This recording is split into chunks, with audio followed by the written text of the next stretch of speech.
This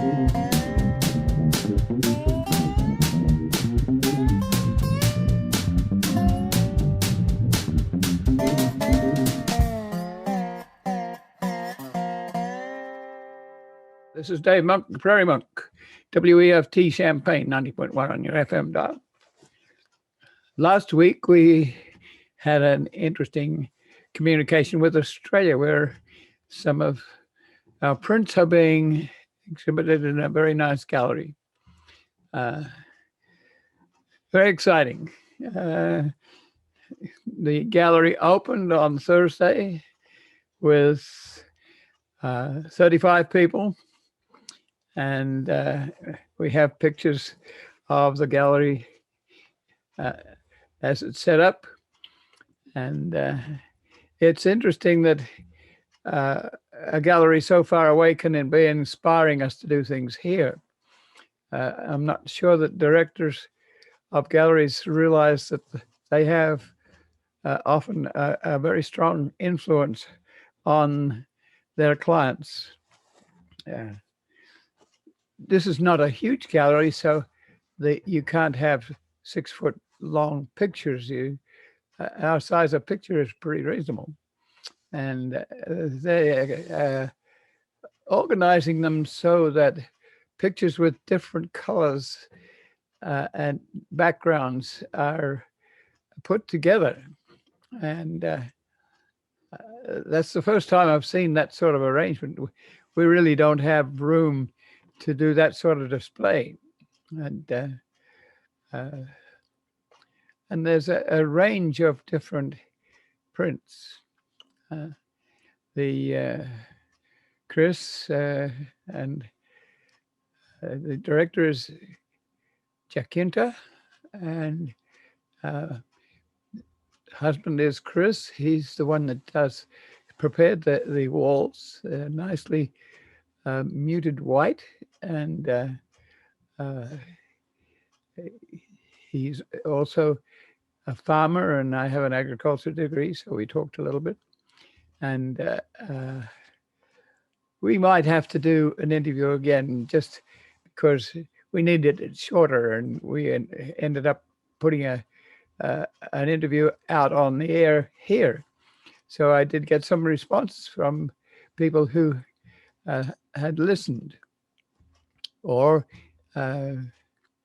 knew that this was inspiring us to do things with our pictures here. We do have a storefront and could do that.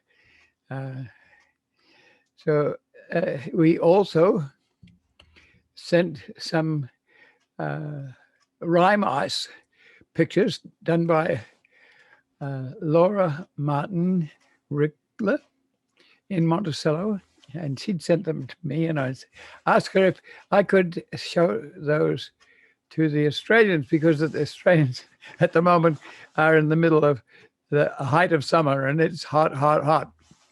It's kind of fun to send them a picture of ice and snow. And there are also pictures that are rather interesting in that if you see the stems of trees that have lost their rime ice are very dark, and the leaves are still intact. So you have a contrast of black and white, and that's sort of what we do. We do that, and we allow people to have an imagination of what it's like to be on one of our trails. The trail is at Monticello. It goes across the Sangamon River.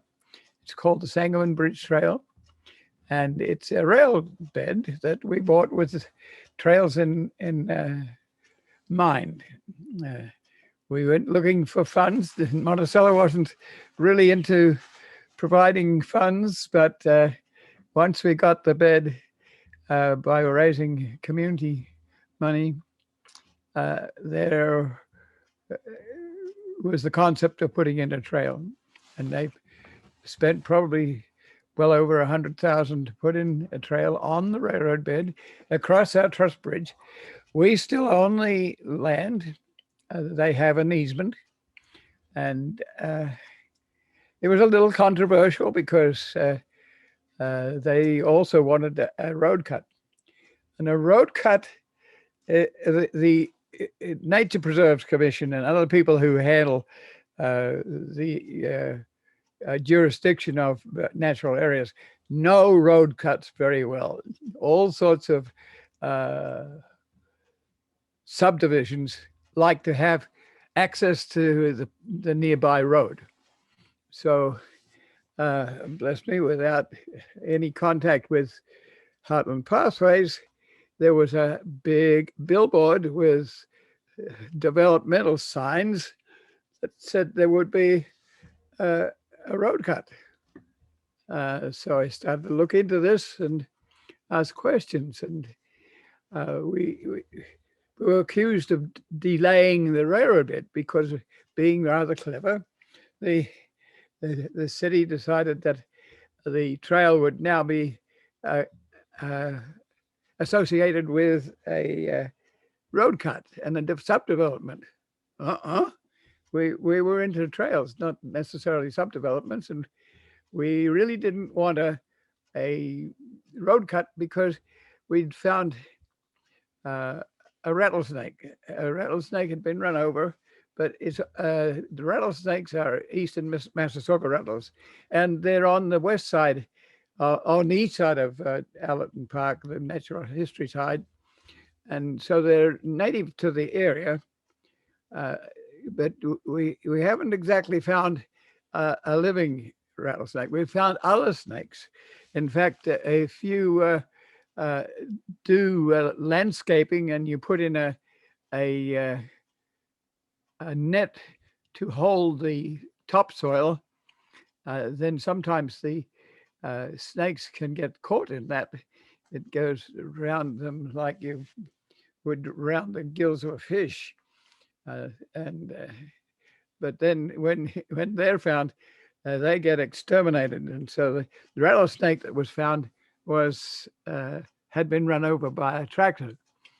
But that was the intent, was to have the rattlesnakes be able to move towards the river. They like to have moisture, and from experience, it's found that if you put in a road cut, they get very shy about that. So you've blocked the habitat. So we did some back and forth about that. We went to Illinois Nature Preserves Commission, and it was like, yes, we know about road cuts, and they do stop the linear movement of animals along the corridor. But eventually, it was decided that this new subdivision needed ambulances and fire trucks to be able to get out to the road quickly. Well, they had another road, County Farm Road, which they could move on, but this was the tack in order to get quick access to all 47, and then on to Bridge Road and on to 72 as an expressway, and you could get into Champaign in about 25 minutes. So that was a little faster than using the Wiggle Woggle Road, which is near the river. Eventually, we were going to be taken to court, and even if we were to ask questions, it was going to cost us $15,000. Wow, we didn't have $15,000. So eventually we gave in, and the trail got put in. It was rather wonderful. It went from the sewage treatment plant at Monticello, where there's a railroad Y. The Railroad Museum bought 7 miles of the same corridor, and they had a Y. A Y is where you have a triangle so that you can take a train up one side, down the other side, and you can turn the train around. So for passenger trains especially, it's nice to have the engine in the front. An engine can be back and then they can push, but it just doesn't look right. So to have a Y at that end and a Y 3 miles away is helpful. But the line is active to the sewage treatment plant, and it was created with local involvement. We convinced them to keep a narrow trail, no more than 8 feet, and with very little mowing of the downside. In this case, we were going to go across the Sangamon River, so the trees were bottomland trees, and they were growing almost right up to the trail. So uh, in railroading days, they would cut the trees back a little, but not too much.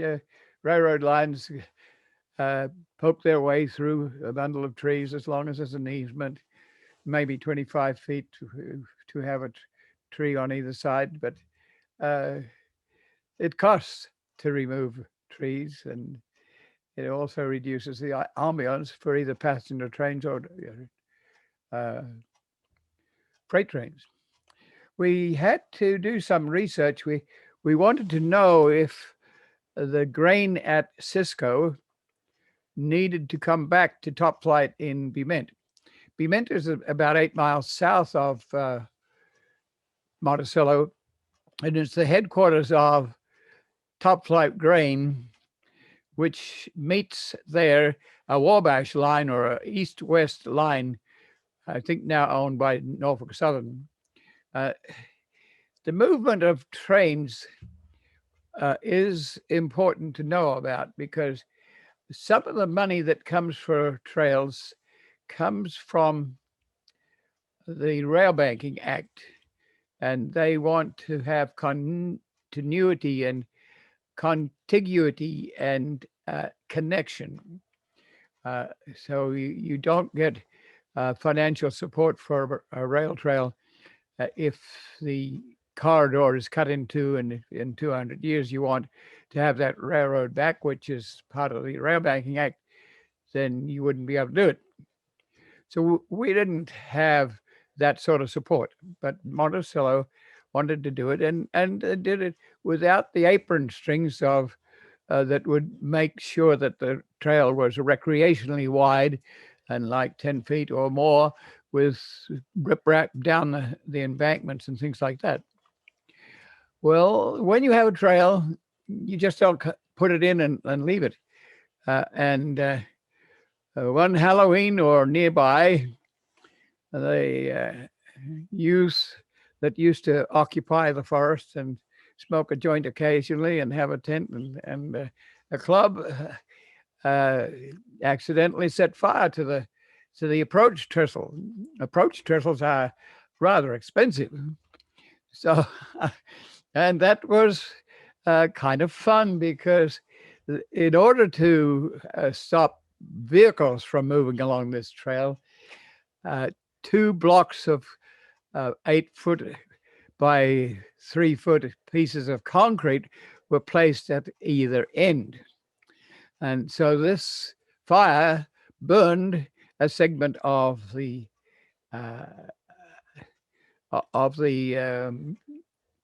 approach trestle, and that cost about, at least I would think, about 100,000 to replace.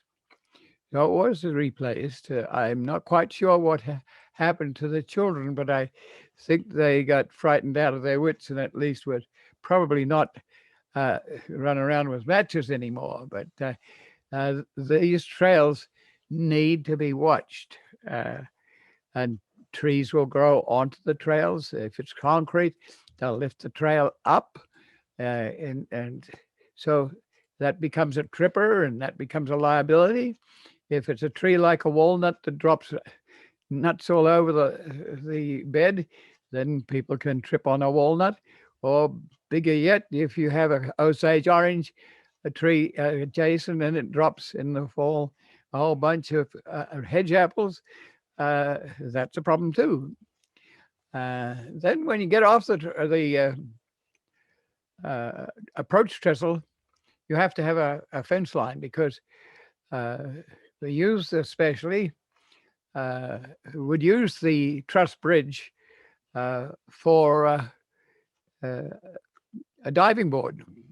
It's a little bit dangerous because the water may be higher at flood time, but it may be low at middle summer. But it would happen, and no matter how many notices you put up, it would happen. Uh, so there's a substantial fence built locally, and it has enough wire on it that you can look through it or over it at the Sangamon River, which is doing its natural thing. And uh, it does have along one side of it a levee. These areas had uh, little pieces of farmland that could be created. What you did was you took a swampland, you put in a levee between you and the river, and then you had uh, a pump. It was usually an Archimedes pump. It was like a circular uh, tube where the water went up gradually and went out. It would plump slowly, and you could get a horse in there and have a little patch of corn. And these days that does not work anymore because the equipment that goes into making a farmland is too serious. It's large, and this little plot of land would have been too small. So we had a fence, and we do have a trail that can go down to the levee, and people can watch the levee and see how the bottomlands work and how the river meanders. And quite nice. And the trail got used, and it was popular. So it joins Old Town Monticello with the subdivisions on the other side of the river. So our truss bridge, we have 3 truss bridges, and this is one of them. And it allows you to get to that subdevelopment that we were notified about after the fact, before we were asked if we wanted to have a road cut. Well, we have the trail and we have the road cut. And by popular demand, the trail has been extended by another mile around to Applewood, which is where the library has been moved to. You have to know there was a lot of debate about the library. Do you leave it in Old Town, where everyone has been to and where you can get to it with a bicycle? Or do you put it on the outer suburbs where you almost have to have a car? Or now that we have a trail, you can get there by bicycle. Well, we still have 4 miles that goes between Applewood is the road cut to Wildcat Creek, and that's on Old 47. You have to know that the roads follow the railroads. There were no roads accompanying the first railroads. The railroads brought settlers to town. The roads came later. The roads were kind of muddy. They were always parallel, invariably parallel to the railroad. So we have the potential to put in 4 miles of railbed trail to Cisco. One of the things we have there is we have some remnant prairie. When you go across the bottomlands, you're dealing with forest. When you get onto the uplands and the flatlands, you get to be adjacent to what was prairie. And there are little elements of remnant prairie. They're not the world's greatest remnants of prairie, but they are the only ones we have locally. And a rattlesnake was found there. A rattlesnake was dead, but it was there. So that qualified that 4 miles as a unique ecological site and deserving of preservation. In the middle of that 4 miles, there was a farm settlement. It had a barn and a machinery shed which was open in old style. So you could back your horse up and put the machine away, but it was protected from the rain. There were administrative buildings and two houses. One was a corn country cube, and one was a prairie house, which is like you have 2 stories facing the road and then a kitchen and out the back. Sometimes the kitchen was so separate because if you have a hot climate, a kitchen in the house can make the house very steamy and humid and warm in the summer. So you often had a kitchen that was separate. Those houses have been gone, and the barn has been taken down, and there was also an elevator, and this farm settlement was put in by Sam Allerton. Sam Allerton was providing the Civil War with hogs and other foods to keep the Union Army afloat, and he was rewarded for doing that. He was paid for providing food for the army, and he bought land in various places. One of them is Allerton near Broadlands, almost over towards Vermilion County. Other plots were in Iowa and other places. He bought this, I would assume, a couple thousand acres of ground, about 3-4 miles from Monticello, and it's a favorite place for Monticello to go.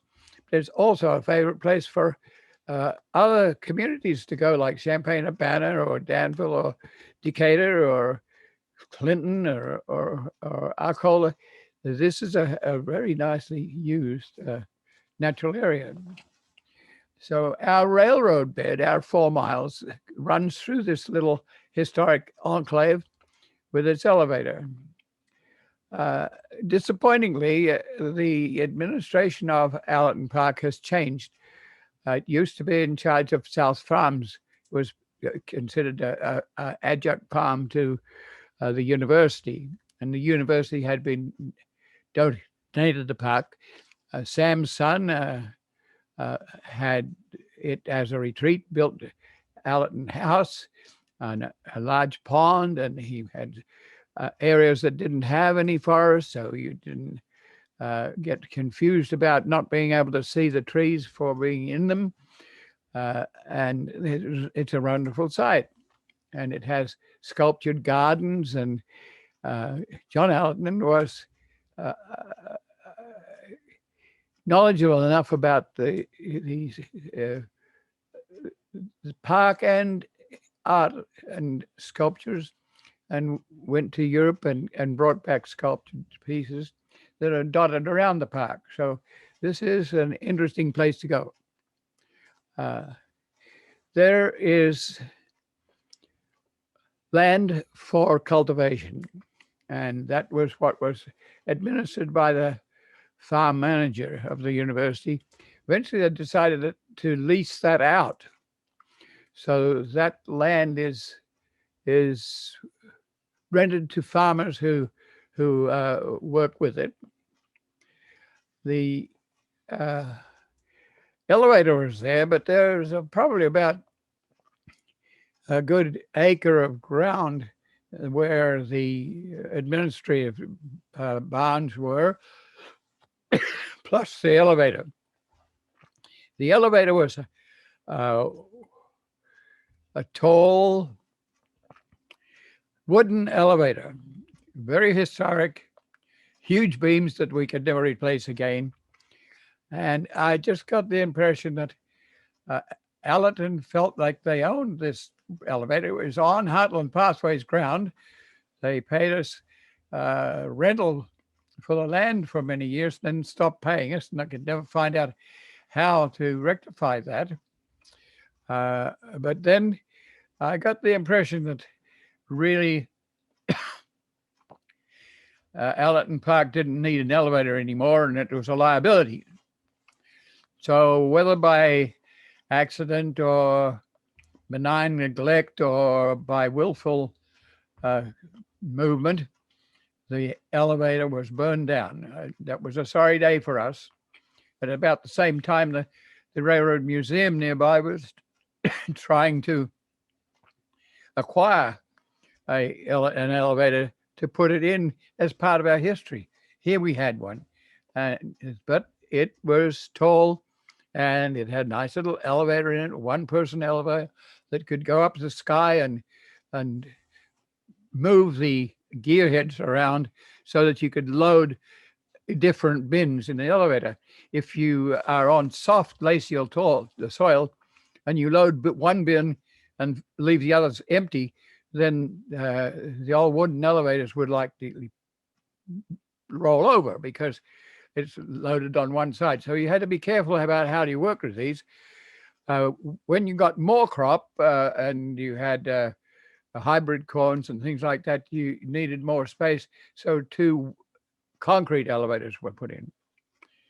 Well, I got a call one day and the elevator was burning. And by the time I got there, it was gone. And it's very easy to take out your monuments like that, but it saved the problem of liability. It was the same with 2 radio antennas that were on Allerton Park ground. The antennas were a 4-point antenna. That means they had a pedestal to sit on and went up high. Modern radio antenna are point, and they have guy wires that keep a higher aerial afloat. So this was obsolete. And being interested in this general area, we asked if we could use the administrative house, which was where the broadcast would be checked out. And that too was dropped for liability. And I was there when the person who put the aerial up, the old 4-point aerial up, he and his wife had done that in their honeymoon. And now they were still working with elevators because they can be used in fire control for people, especially in the West, to control fires. We've gotten to realize that you don't do that too much anymore. You need controlled burns so that plants and trees that have been used to being burned don't accumulate a whole bunch of litter and then have a burn which is very serious and more than just a scudding fire under the canopy. It takes out the canopy and actually is very deleterious and burns houses by the thousand. So, but this gentleman was aware that people were using these things for observation, and I wanted that too. I had crawled up this elevator with a Bell and Howell camera and taken the photographs of the Sangamon as it went through Allerton Park in the fall, and the bottomland trees were still green, and the upland trees were in their fall colors. So you could have put a floor on various levels of this antenna and dock off the top. You don't need to be way up there, but you could get up high enough for an observation deck, and we still need that sort of thing. Not so much. You can get not a zoom. You can get a camera on a little plane and send it round, so you don't need to climb up. But there's a difference between climbing up to a visual point. You may not have the technology of a small plane that can run around and tell you what you're looking at. This was somewhat in the day before there was an internet, and you could take uh,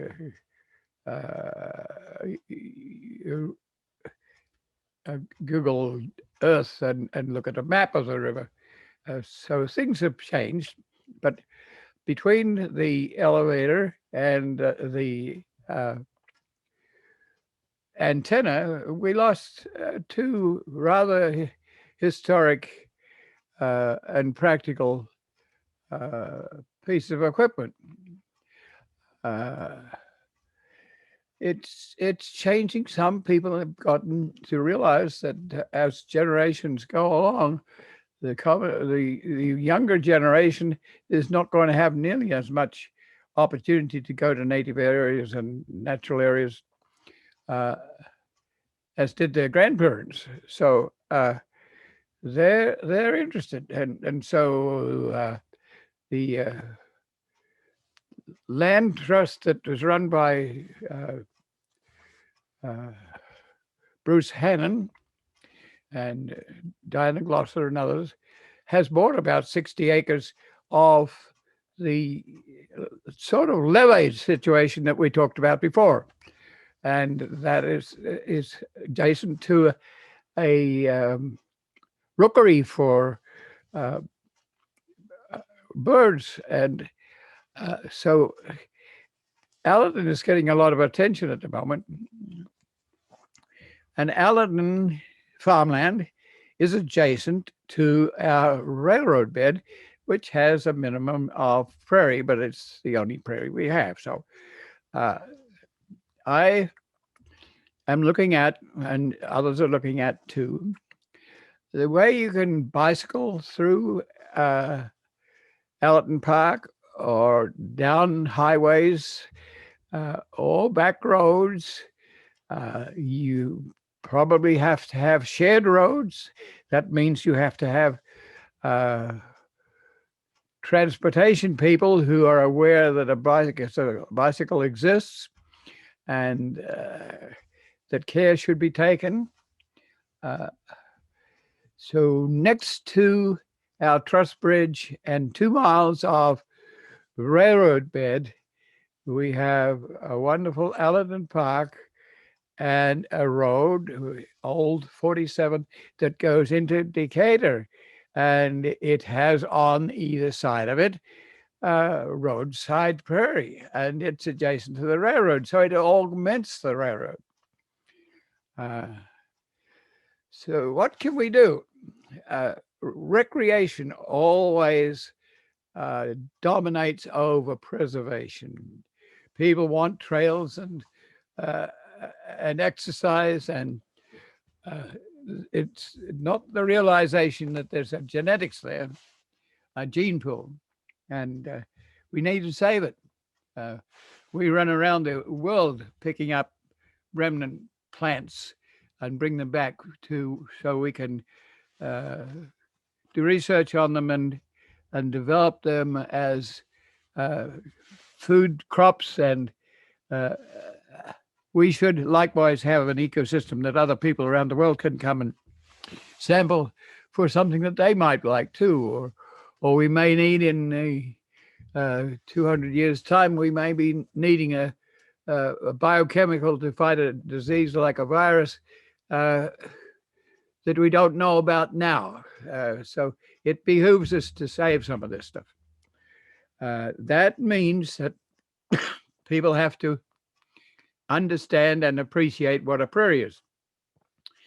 For 6 generations, people have been removing the prairie, and it's often the plants are called weeds, warts, curses, or banes, because the prairie had to be eliminated in order to carry out agriculture. Firstly, livestock, but then row crops. And the row crops sneak up to the railroad bed and sometimes invade a little bit if they're not noticed, but sometimes uh, there are people who are agronomy people or people who are agricultural farm stewards are very aware of this. There's a possibility that we would like to have a perennial soybean.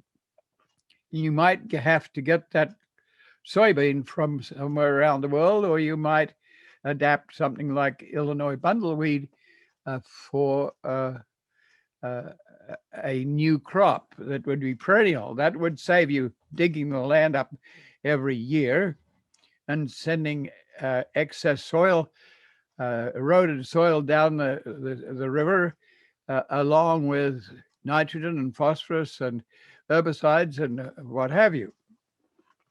So we're interested in preserving the genetics. That means that you have to have a rail trail that is not going to destroy the prairie that you have left. Uh, when you get money for a rail trail that's recreational, it's invariably wide. It is logically designed for ADA, American Disability Association, and it's EPA wants trails that have, if you have a ballast, they want to have the ballast protected from what might be left over creosote. So you have a wide trail and no prairie left. If you can have a narrow trail, you still have to have maintenance, because prairie plants are tall and they fall over a trail. So you can leave the trail fallen over and people can rub their bodies against a big blue stem or a compass plant and realize how tough and rugged they are, and that they can handle drought, because in summertime we don't have a lot of rain. We have rain in the spring and rain in the fall and no rain in the middle. It's changing as climate is changing. So we don't know, but we need that prairie on the edge. So the next step is to create a plan. And the plan needs to be regional. We've talked about this quite a bit. It needs to let us know how we can connect rail trails for recreation, but it also needs to preserve little elements of remnant prairie so that the bird that is here can fly to there, and the butterfly can do the same, and the ground squirrel can do the same, and the parallel railroad line is not the best, because you can put a fox at one end and it can run along the railroad bed and pick up all the animals it likes. So this is not ideal, but we don't have any ideal left. In some states like Kansas, they have a Manhattan prairie that's several thousand of acres. And that sort of volume means that the fox cannot control the whole lot. You could even have room for bison and the like, but we don't have that. But we do have rail trails, and they can create connectivity. In Monticello, you add the Allerton Park to Lodge Park to Shady Rest. These are three natural areas that have a wonderful expression of nature throughout the year, but especially in the spring. How do we connect these? How do we connect to a trail coming through from Bloomington and one coming through from Clinton? How do we get this into action? Well, let's examine the situation. Dave, you need a trail so that people will know what a prairie is. Okay, we know. Let's put some money into a trail, but let it be a narrow one so that we can have people understand the prairie and appreciate it. As of yet, I'm not sure that there's enough realization of the value of the genetics of this corridor that we can go in and make a trail that will stay a trail. As always, the people who would like to have uh, an area where they can zoom around with motorcycles. There needs to be maintenance. Do we have enough money for maintenance? Do we have a CEO, a person who is knowledgeable about these things that can answer the question of, like Ameren would like to go down the ballast with a 5-inch pipe to take gas from Monticello to Cisco. So we're in a discussion about that. You need some people who have a general idea of the projects, how they can connect, but also how you can maintain their originality. In some cases, you can plant. So Fran Hardy, who's a Nature Conservancy person and very much involved, worked with the university and created a 1 mile by 66 feet of construction prairie. Now, construction prairie is not the same as a remnant prairie. A remnant prairie is one that's been around for years and years. It started to come in with the retreat of glaciation when the world warmed some. So some of those plants have found niches over many years. Some of them were disturbed when the railroad went through. The railroads were given money to put in a railroad, but also to put in intermittent towns. So they had tracts of land which they could subdivide for development. Okay, but when the railroads put in and the right of way is 100-foot wide, then the ballast is in the middle, and it's no more than about 10 feet wide. Legally, it can be 25 feet wide, but there are various regulations for different degrees of traffic. If you're going to be doing one train a month, then it's different from being on a main line with 10 trains a day. And the condition of the rails can be modest. We have that possibility of taking a trail back into Monticello and down to Topside. Adjacent to that is this planning that is artificial, but it's good. It utilizes some of the rough and tough species of a prairie, with grasses being sown in first, and then plants being transplanted in. So within 10 years or 12 years, the artificial prairie becomes pretty much a natural prairie, and it's designed to invite the rattlesnakes in if they're there. We haven't found any yet, but the space is there, and actually the university has increased the space. We've lost the Sam Allerton enclave, but we know about the power lines that are on it as easements. We have to work with Ameren, which used to be Illinois Power, and these power lines have to be freed of what we call crud trees. They're invasive trees that are taken advantage. There were very few trees on the prairie.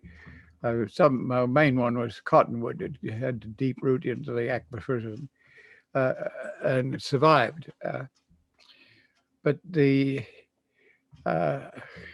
unfortunately, the Department of Conservation, as it was at the time, invited in or brought in autumn olives. The aim being to provide olives for birds as a bird strip, as a bird food. Well, nobody quarantined it and checked it out to see what it was going to do. And the birds loved it. And guess what? The birds have moved it all around the Midwest. So now we have this tremendous weed tree. And we do have it on the railroad line that's next to the mile of artificial prairie. But we have to remove that tree fairly frequently because it can change the soil pH or the acidity of the soil, and it can deny the prairie plants that are underneath. So every once in a while, when we get energetic and have time and money, we will remove the tree and spot herbicide the stump and eliminate that shading. It can be autumn olives. It can be also plum trees or maples or ash. They all could be there. So we have a lot to do with that rail trail. Every once in a while, we could be criticized for having a nightmare of trees along there. It's admitted, but we're still jealous of that corridor. That means we need to perhaps, that would be a logical one to start restoring. And then you need to have a plan of what you want to do. Then you have to go for money that would help it. There is money. People want these sorts of places. They do want the exercise. So in the long run, you would anticipate that this corridor could go into the Piatt County Forest Preserve, or it could go to Allerton Park, or it could stay. So if it's going to stay and you're going to have a board, then you have to have a board that will take it off in probably other generations, because we don't have the feeling for it at the moment, except for recreation. So we're hoping that the prairie will get some qualification here. So I've been thinking about all these things because I was sent a picture of the rail trail in its snow, and I sent that off to Australia, and then the Australians realized that that's a wonderful picture. It's rime ice, and it just might go on the wall. It's interesting that the gallery director is actually activating some of our thoughts and actions. And we need people. We need young people. We need retirees, but we essentially need young people to carry this through to many generations. And they can join Heartland Pathways as it exists, or they can take it off in their own direction. So you don't want to stultify people by telling them what to do.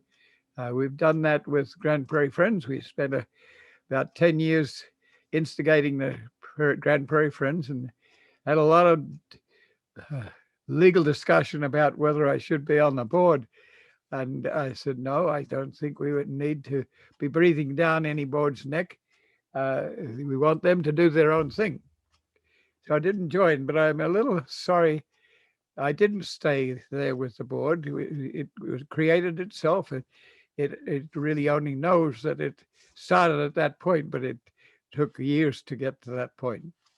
I think if we were to go with Heartland Pathways, we would want to have one or two people who have been around for a while who can work with this thing. It's not the only thing. Some of our territory goes from White Heath through to Clinton. 5 miles of this trail could join two state parks, Clinton Reservoir and Weldon State, Weldon Springs State Park. There's the potential of going down to Shady Rest, across the Sangamon, across Madden Creek, and up to Lodge, and joining an existing active line that goes down to Monticello. So with a little pizzazz, you could work with the Railroad Museum to have a circuit, a restaurant circuit on the rail. You could have a Chautauqua at Shady Rest. The imagination is wonderful. So we're working at that, but we need some regional planning. This trail of Heartland Pathways goes through Lodge, DeLand, Weldon, Lane, and into Clinton. But it's not too far away from Mansfield, which is another trail that goes to Bloomington, and the pieces of it are loaded with prairie. So how do we get people to look at this region and look for its trails, to know how you get through Champaign-Urbana to the Kickapoo Trail and into Danville, how you would get historic trains into Champaign from the Railroad Museum. These are all questions that need overall planning. So we look for planners and artists and recreators and agriculturists to all get together, and they all have different experiences. So that's where a CEO comes in, a person to work with all these populations, and it takes years, sometimes takes 100 years. Sometimes it can happen tomorrow. So with a little bit of luck, we will do something in that area, and it relates strangely to Australia and a 25-mile trail that's on a railroad bed that goes from Albury and Wodonga up to the Mount Kosciuszko, and it's a wonderful bike ride, but it needs adjunct space for interesting things to happen, little trails that go off to the left and the right. You will want people who want to exercise A to B and do it quickly. You will want people who will take 8 hours to get to the same destination, and find the little places for a set aside or a swimming pool or something else. It's interesting to have those two relationships, and to be dreaming about the possibility of taking people from here, from rail trails here, to Australia, and people from Australia to come here, and that happens intermittently, but it is something that could happen. Everything has been put on hold by the virus, but we hope that too, with judicious vaccination, that will solve that. One of our questions from coming from the Albury side is what do I think we can do in the Albury area? Well, one of them is to look at that railroad bed. Another one is a counterpart of the big dig we have on 2nd Street to capture water and prevent the campus town from being flooded. Albury has the same sort of set-aside vacant oxbow lakes that are on a major river, the Murray River, and they do have visitor centers and demonstration places that would be nice to be a part of. So there, you saw it last week, you're seeing it this week. We're looking at both ends. in 2 countries, and we're rather excited and pleased with the gallery, and we might be doing some different things here as a result. So this is Dave Monk, your Prairie Monk, WEFT Champaign, 90.1 on your FM dial. And please be careful out there. Stay inside as you can. Wear your mask. There are some towns that don't wear masks. That's a no-no. Some towns that do wear masks because they've had a factory nearby and they've had some deaths as a result. So this is WAFT Champaign, 90.1 on your FM dial. And we really have to thank WEFT for its involvement in this sort of programming, and Urbana Public Television, who comes and photographs it and then puts it up on Channel 6 as a video program. We add pictures and put it in a video program, and then it goes up on YouTube. So in a week or so, or even perhaps sooner, you can find this program, today's program, up on YouTube. We won't have added pictures because that takes a lot of talent, but you could be better understood my conversation if I could put in maps, and we do have them. It just takes a lot of technological energy to do that. So thank you. WFT Champaign, 90.1 on your FM dial.